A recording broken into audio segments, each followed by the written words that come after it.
West Country, a bit Australian, a bit Australian, a bit West Country, a bit Australian.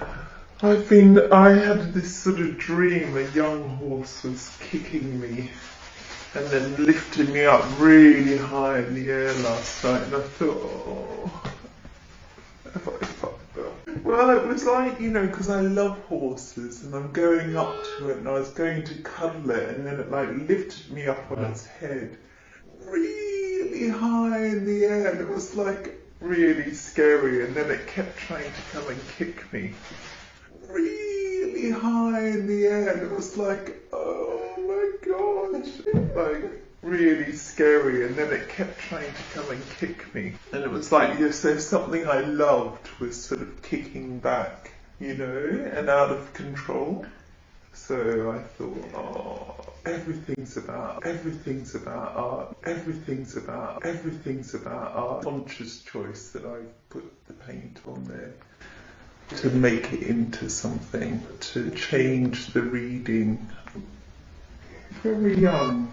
He looks about 18, I think. Yeah, so really young. So there's a slight awkwardness, isn't there? Yeah, which I really like. And the way his hands are sticking out a bit too far.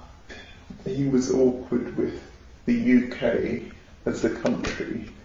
So it's like playing on that, okay, well here you are in the UK, in your landscape, like how do you respond to England? She's fine with it. So she's seen ones where I've painted over his face, and she doesn't mind at all. But I think what keeps it on balance for me is that I feel there's humour underlying the way that I approach it. So therefore I can kind of put this layer on of like making my point, but making my point with a bit of ambiguity or humour. It feels like it's sort of an act of love, looking at a photo so closely and trying to match it so closely and really thinking about it as I do it. Like with this one, I didn't realise that he looked actually as vulnerable as he does until I painted it, and then I really noticed the way the shoulders were and the hands. I love the image, but I didn't know why I loved it. And then it becomes apparent once I get the paint on there, and I think, oh, then I really understand what's going on. And I think that happens quite often with them, is, in this one, there's a funny little pose in it, and then as I paint it, it's sort of, I start to pull it out. And so that one, for me, I wouldn't be able to do that to many people, what I've done to that one, because it's sort of almost making it quite ugly in a sense. But she's really comfortable with it. I hope the hang would sort of reveal the relationships somehow.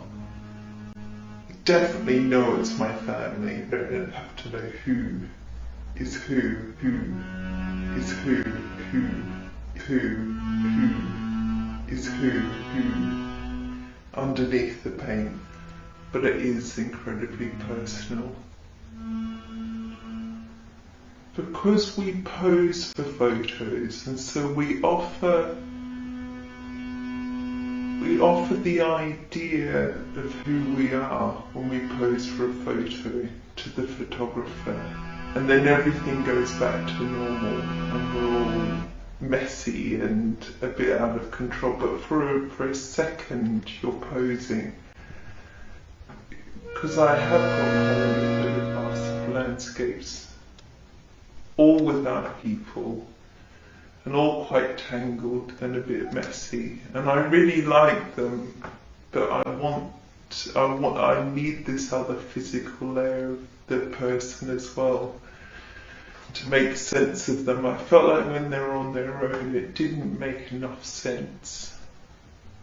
So I really liked the idea of the empty, vast, sort of tangled landscape, because it's this unsettling imagery. I don't want it to be everything to be clear, and I don't want it to make sense. So it's a cold, misty day on a hill in Dorset, and the photo that's put in the middle of it is a sunny, bright day in Australia. And I'm thinking he'd never imagined himself standing on this cold hill in Dorset. And so I'm physically putting him in it and then thinking about my response to him being there and how he reacted to the landscape. So it's quite an important pairing for me. This one,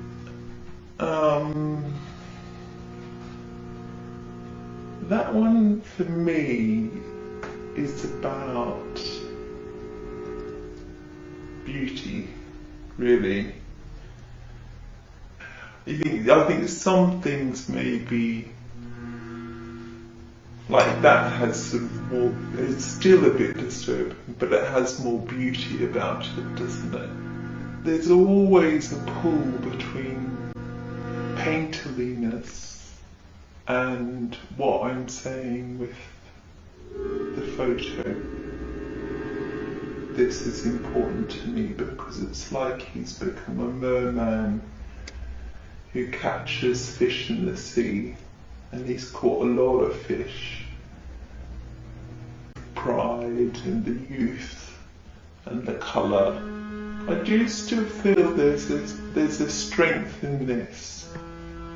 I think it comes from his nose ring, and he's just looking so at the camera. It's really like, this is who I am kind of thing, which is really interesting. So regardless of everything, there's still that strength of character. And so I was thinking about that with him.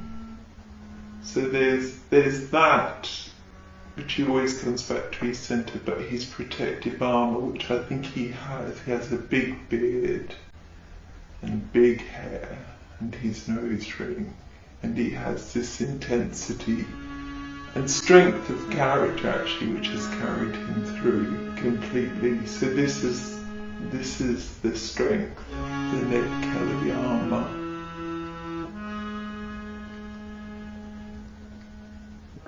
So that's me as a baby, on a beach. I imagine it's on one of our epic camping holidays we did for summer, where we would just pack everything off and go somewhere really isolated. So we'd take all our food, our water, our fuel for cooking and for the car, and just go and be completely isolated. So most of us went camping before we were 1. So this, I think my first trip I was 6 months old, so that might be my first camping trip actually. My brother was 6 weeks old, one of them, when he first went camping for like 4 to 6 weeks. They were quite epic adventures we did. I don't think he ever took us to a hotel. And then not even like a campsite. It would just be a place on the beach. So there must have been like reserves, like national park reserves or something, but it was really no toilets, no nothing. So there would be like a hole dug for the toilet, some kind of shower thing would be set up, And it was all incredibly organised. So the car was just like stuffed with things. We'd always take pets. So we've been camping with lots of different pets. So we'd take birds or dogs or, you know, whatever we needed to take with us. We travelled around Australia with 2 birds the whole time. Because he always wanted to have pets as well. Yeah, so it's funny really. I mean, for me, that particular photo is called The Lure, because it's like sort of playing on like idealizing childhood, you know, and like idealizing the child and idealizing childhood. So it's this thing of like wanting little cute cuddly babies around, but they're a lure for all these other complexities in life. So they sort of, you get the baby, but you get the whole package of everything else that it means. You get a person, you get a person, you get a person. So we had the car that was entirely covered in like a metal cage with a boat, a sort of metal little tinny, they're called, on top of the car, and then the car was full of stuff, and then we had a big long caravan that we were towing. So we had all the equipment for going camping with the tent, plus we had the caravan as well. So when we got to places where it was too rough to take the caravan, we'd head off just with the tent, and we'd end up in places where you would see no one. You'd be literally in the middle of nowhere. I mean, it was really amazing. I have no fear about it and no sort of worries about it, but it was actually quite extreme, I think. I think even for Australians, it was quite extreme. You know, there's a lot of roadkill in places like that, so you'd see like these huge animals like kangaroo or an emu or something that's roadkill on the side of the road, like a big animal just in the middle of nowhere, and it was so strange, really, for a kid, because it wasn't about other children. It was about family and it was about travelling. So it was really like you're a unit and you're gonna be in the middle of nowhere. But the unit is always a bit complex, isn't it, in itself? A family unit isn't a simple thing. So you've got this sort of complex relationship which is sort of in the middle of nowhere, you are, child. In the middle of nowhere. There's nothing else for it to bounce off against. This is your fun. You know, no other stuff but nature actually to play in. So it was great. All of that. I have very good memories of it because I actually really like being in the middle of the bush on my own, and I have no problem with that as a holiday, as a family holiday. And I liked being able to be set free as a kid. You could just run around. We were set free all day to go and do whatever we wanted. We were sort of encouraged probably to not be around. So there was actually a great level of freedom from a really strict upbringing that was quite good, I think, for all of us. So we were just swimming and playing and discovering, and we'd go walking for the entire day and come back in the evening. It was great, and I always felt quite positive about it because I don't mind, but I do think it is extreme. I do think there was an extreme kind of holidays weren't about us, and I really enjoyed that time of my life, but it's sort of tempered by a strange understanding of, like, he's the way that he approached things was incredibly extreme.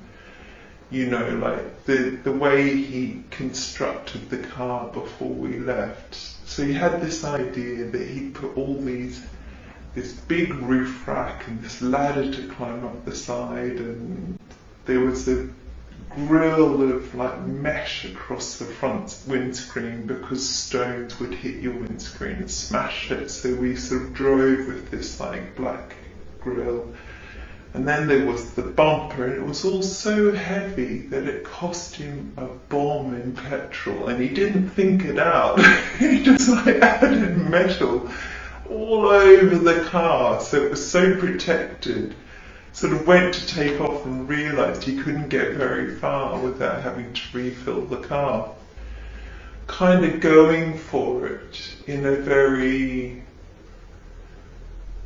kind of young kind of way, which I reckon he maintained until he was old. He would like just go for it, and it was kind of interesting, really. So as a kid you don't mind, do you? Because you're a kid and it's great fun and you're on an adventure, but you sort of look back at it as an adult and you think, okay, you know, I don't know if I'd do the same thing. Well, we end up, so he could make some money on the way, we'd end up in the most isolated, weird little towns that were kind of full of quite strange people, because people that don't fit into society get attracted to living in these strange places. And so they were like really isolated, like mining or building train lines or something like that. And it was just purely, people were there to make money and they were there to get away from people. No, it was like perpetual sunshine and heat. Really, really, really hot heat. Really, really, really hot heat in places, but really, really, really hot heat. Yeah, it's really hard to imagine waking up and every single day is sunny and hot. And there's no question about it. And everything's crispy and dry and crunchy under your feet. It's sometimes really, really hot. One time when we were travelling on a road in the middle of nowhere, and something broke down on the car. So my dad had to hitch a ride. He had to leave the family with the caravan, and he had to hitch a ride to go and get this spare piece so he could fix the car. And we were all just sitting, like, just with our arms out and just stretched out with the door open on the caravan, middle of nowhere, no trees, nothing, just like one of those roads in the middle of the desert. Not really. We reckoned it must have been over 50 degrees. And a big eagle came and landed in the caravan. And it was so hot that it lost all its fear of us and landed to get shade in the door of the caravan and just sat there with its wings out, cooling down, and like me, Mum and Dean are just looking at it thinking, okay, no, none of us did anything. We were too hot to move and it was too hot, and then it took off again. But you know, it was that hot that even amazing wild birds would sort of, you know, come and try and get a bit of your shade. It was really funny.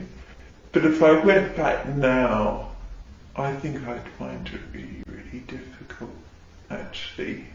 To be in that same kind of extreme situation, I think would be a lot harder. You'd have to acclimatise over a few years before you could do something like that. I mean, I think I'm quite soft now compared to how I was, actually. I think, not like soft as in emotionally soft. I think I've got so used, I've been here 12 years, I think I'm so used to there not being deadly spiders and snakes and the threat of bushfires and all of that, that now when I go back there, I'm a bit more of a chicken than I used to be. So now when I step into the bush, I get a bit freaked out by it because I'm so used to there being civilization around me nearly all the time. On an aesthetic level, I love wildness and vast nature, and I love the feeling that you get from all of that.